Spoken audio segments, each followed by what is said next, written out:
Kapal ini berangkat dari Pelabuhan Malahayati, Kecamatan Aceh Besar, pukul 18.45 menuju Kota Sabang, tanggal 19 Januari 1996.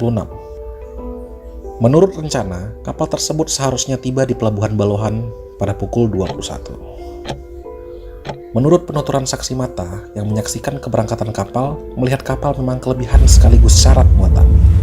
Karena kapal yang memiliki kapasitas 210 orang ternyata disesaki hingga mencapai 370-an orang. 182 orang warga Sabang, 200 warga luar Sabang, serta 16 warga negara asing.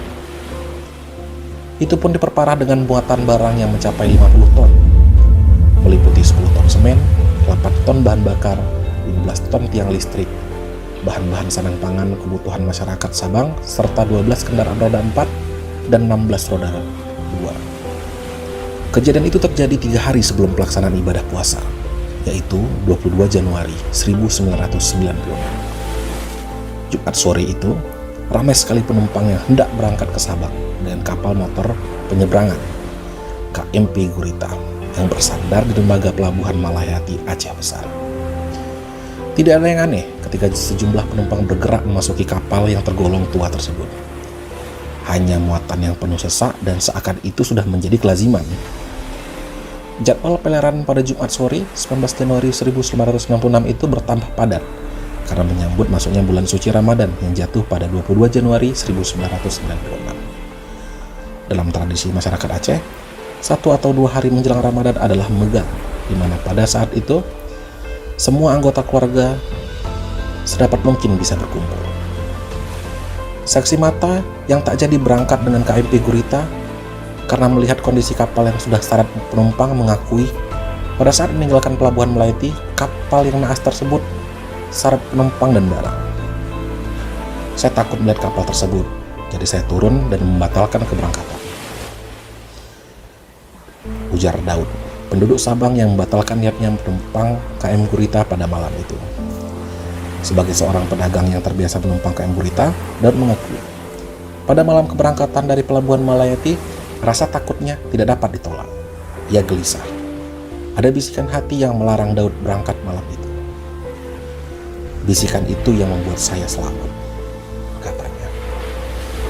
Di kegelapan malam yang mencekam itu, KM Gurita mengalami gangguan cuaca dan angin kencang dari arah timur. Terjadinya gangguan ditambah muatan yang melebihi kapasitas mengakibatkan kapal tersebut menjadi oleng. Nahkoda tak dapat menguasai kapal yang oleng kiri dan ke kanan.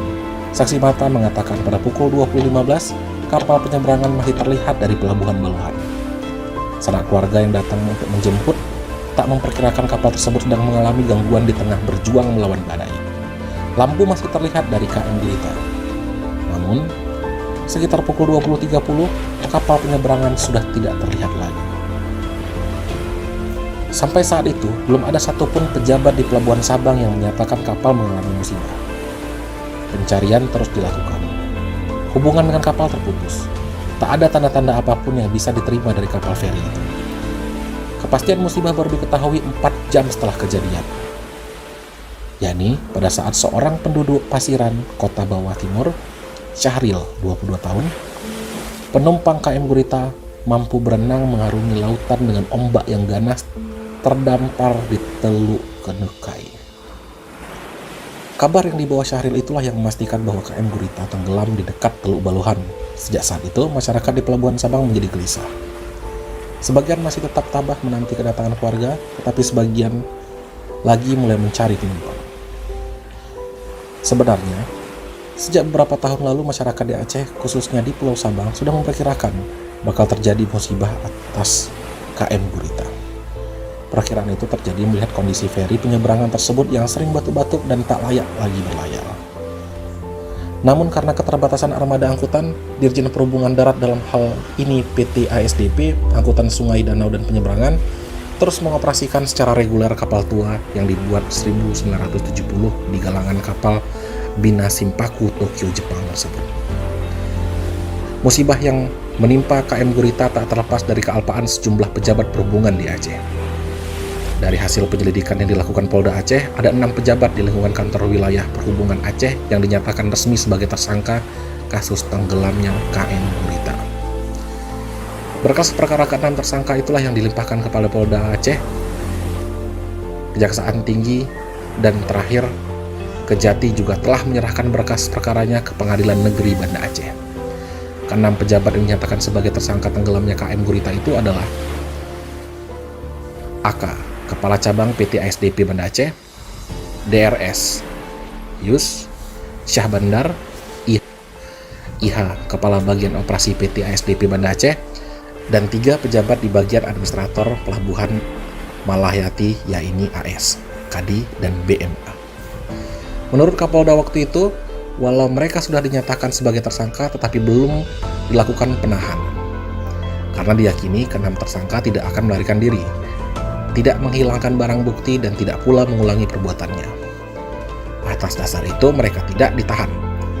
Ke-6 tersangka itu dipersalahkan melanggar pasal 263, 338, 359 KUHP serta Undang-Undang Nomor 21 1992 tentang pelayaran. Pasal 263 KUHP dikenakan kepada para tersangka karena para tersangka sengaja memasukkan sejumlah dokumen mengenai pelayaran KMP Gurita, sehingga terjadi musibah yang menewaskan ratusan orang itu. Pada pasal 359 KUHP disebutkan, karena kelalaian mereka menyebabkan hilangnya nyawa orang lain. Sedangkan pasal 338 KUHP, karena perbuatan tersangka itu dianggap sebagai pembunuhan. Begitu juga dengan Undang-Undang Nomor 21/1992 yang bisa mengancam mereka dengan hukuman lebih dari 5 tahun penjara. Semua tuduhan itu mutlak diperlakukan kepada mereka. Dalam penyelidikan kasus yang menarik perhatian masyarakat di tanah air itu, Polda Aceh telah meminta sedikitnya keterangan 60 orang saksi, baik yang ada di Sabang maupun di Banda Aceh dan Kabupaten Aceh Besar.